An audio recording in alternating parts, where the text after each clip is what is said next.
ধর্মীয় আচার অনুষ্ঠান এবং মন্ত্রোচ্চারণের মধ্য দিয়ে পুরনো মোটর স্ট্যান্ড এলাকায় অবস্থিত শ্রী শ্রী নৃসিংহদেব এবং শ্রী শ্রী রাম জানকী মন্দিরে রাম ও সীতার নবপ্রতিষ্ঠিত মূর্তির আনুষ্ঠানিক উদ্বোধন করেন মুখ্যমন্ত্রী অধ্যাপক ডক্টর মানিক সাহা।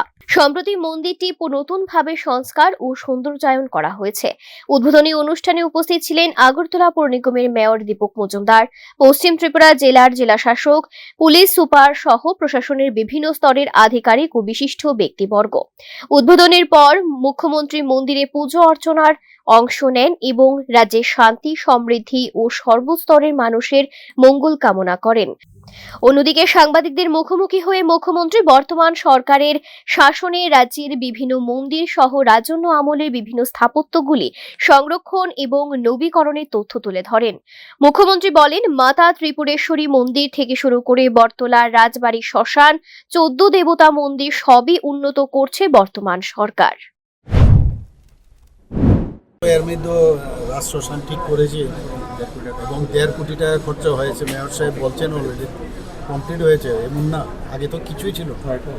রাজন্য আমলের আপনার যদি উজ্জয়ন্ত প্রসাদ দেখুন কি সুন্দর হয়েছে, আমরা তো ঠিক করছি।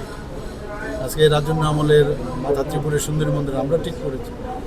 আজকে এডিবি ফান্ড থেকে আমরা কসবেশ্বরী মন্দির ঠিক করছি, আমরা 14 দেবতা বাড়ি সেটাকে ঠিক করছি। কিন্তু আমরা তো সব করছি, আমরাই তো করছি, আগে তো কেউ করতো নাই। এদিন ভক্তদের উপস্থিতিতে মন্দির প্রাঙ্গণে এক ভক্তিময় পরিবেশ তৈরি হয়েছিল। উদ্বোধনের পর থেকেই ভক্তদের ভিড় লক্ষণীয় রয়েছে মন্দির প্রাঙ্গণে। Bureau report, news now.